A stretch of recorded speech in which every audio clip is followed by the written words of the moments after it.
So this pile right here, everything you see here, is every single thing you'll need to bring to go tree planting in Western Canada, Canada as a whole. Probably most of the world might differ a bit depending on the region, but especially for Western Canada, every single thing that you will need is in this pile right here. So this will be my 4th season of tree planting.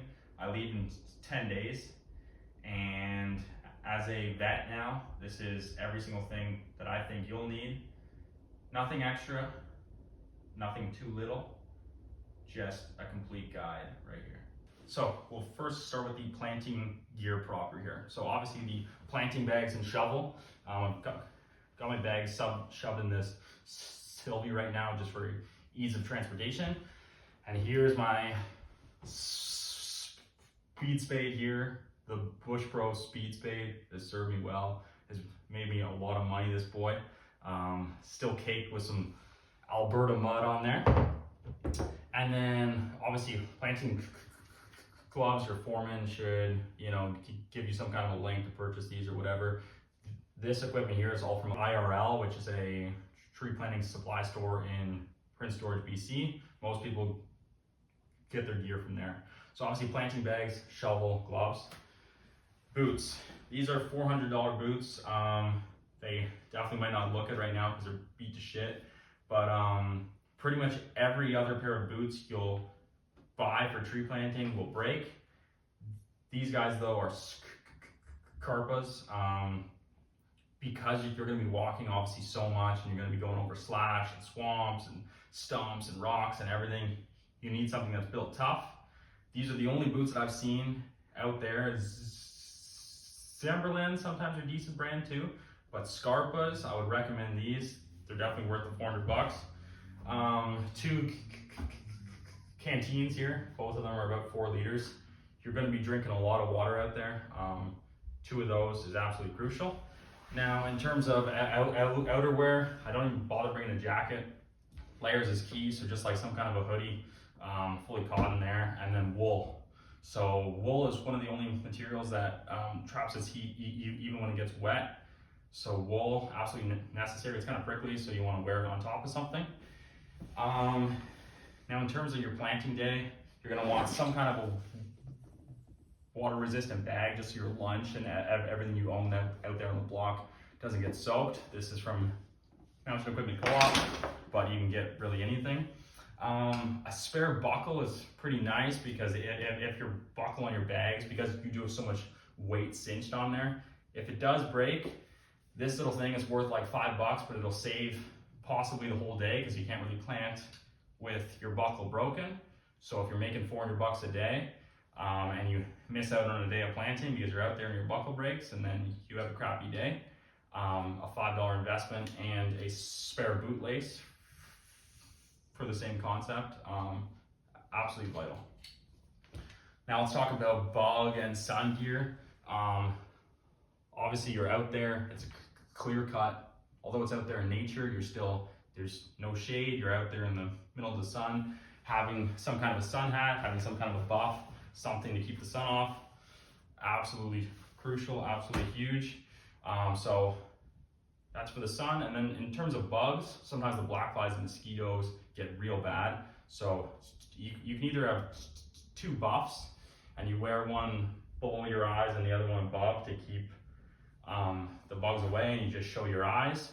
You could also have a ski mask, which I've used, which works pretty well.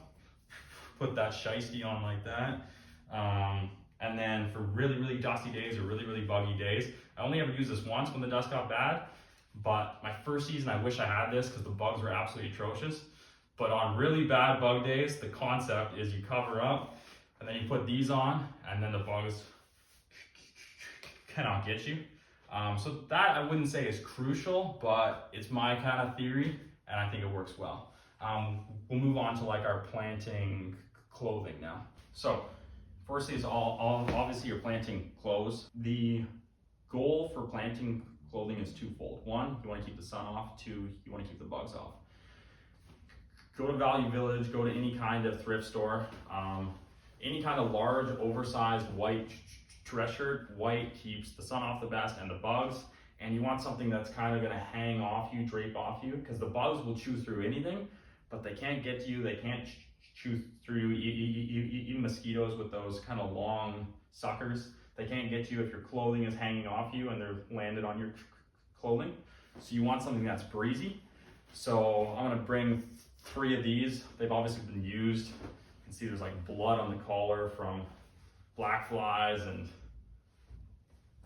whatever else was chewing my neck. So I've got 3 of those packed. And then for me, some people like tights. I've used them for my first season. I found though, martial arts pants, karate pants, something like that is gonna work the best. The tights, as I said, like bugs chew through anything. So I just don't really get the concept of having something that's like tight against your skin. You want something, again, that's loose, airy, white. I mean, these obviously were white at one point, but they'll still do the trick. And something that is flexible, something that's breathable and will hang off you. So for me, I find like Taekwondo pants like these work the best. So I had an old pair of those, so those are my planting clothing. Now, obviously for rain days, base layers are nice. So these are both merino wool, a type of wool blend that's not itchy. Again, as I mentioned, wool is the only thing that's going to keep its heat insulation value even when it's wet. So having wool for base layers, huge. Just a pair of long underwear. You can wear these on cold days. Usually once you get working, you don't really need it, but on rain days, you might. And then you can couple a rain jacket with rain pants as well. I just have a rain jacket here. I might though go to Value Village or another thrift store and pick up a cheap pair of rain pants. It's not even so much about keeping the moisture out as much as it is to keep the heat in, because after a full day of planting, even with the best rain gear, you're still probably gonna be soaked. But if you're able to keep the heat in and not freeze, that's the name of the game.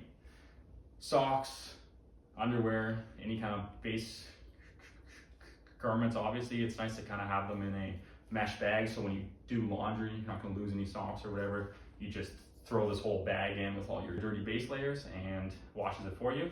I like wool socks personally, but you can kind of wear whatever. So yeah, that's what I have for planting clothing. Now for day off, definitely don't waste all your packing space. Most of us are going to fly out. It obviously costs to have more luggage, more weight. Don't waste your precious space on day off. I've got a kind of clapped out pair of boat shoes here. This is just what I'm gonna wear this year for day off. I have a bunch of t-shirts that I got while I was out there tree planting for my different seasons. So this is what I'm gonna wear for t-shirts. I have a nice pair of Fial Raven camping pants. Never wear anything nice while you're planting, because they're gonna get absolutely destroyed, but just for chilling around camp, going to town, that kind of thing, these are nice. And then I've got a pair of kind of beat up linen shorts, some rips in them. So I'll have those on the odd day where it gets warm. Although it's summer, don't expect nice weather. It usually doesn't get that warm up there. And then last is everything you'll need to actually camp. So usually for tree planting, there are some companies that run their operations out of like a motel or kind of portable housing. The vast majority of us are not going to be that lucky. So we will be camping out there. Let's talk about tent. People do like to also bring a tarp to toss over. That is something I would recommend. Keeps the heat in as well a bit. I'm only going out there for 5 weeks this year, so I'm not going to bring one. The bigger the tent, kind of the better. To a limit, I've always rocked a 4-person. It's kind of nice when you're out there for months, 3.5 months usually, to have something that is a little bigger, gives you a bit more space. So 4-person tent here. You can bring a 3-person. Sleeping bag, you want something that's rated to as low as possible. Nights can go down to -5, -10. So I've got a 0-degree rated bag here, and then also coupling that with just a wool blanket. I am a bit of a wuss. I'm bringing a pillow just because I'm not trying to have my neck broken. And your season is usually around 3 months. So having a pillow, kind of worth it. Some kind of a pillowcase you don't really care too much about. Let's talk about sleeping pads. Inflatable pads are nice. Sometimes they do break out there. This year I'm just bringing in a accordion style like backpacking one. It is kind of nice to have something reflective to keep the heat in, and coupling that with an emergency blanket to put on under your sleeping setup as well with the reflective side up. This is like a $7 purchase from Canadian Tire, or you'll probably find one cheaper somewhere. Such a simple thing, doesn't weigh anything, but I do think it does wonders when you are sleeping out there and you're sleeping on the ground. Having something to reflect heat up, super nice. Let's talk about lighting in your tent. Obviously it's nice to have some kind of a lantern if you're going to read or whatever. A headlight's a good option too. Anytime you're going camping, any kind of a knife to cut rope or whatever is nice to have. Toiletries, I mean, bring what you want, soap, shampoo, whatever.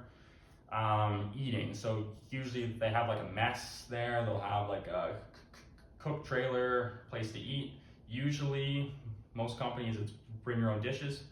I would suggest, I get bullied for this tray a little bit just because it's kind of absurd. It's just like a cookie sheet.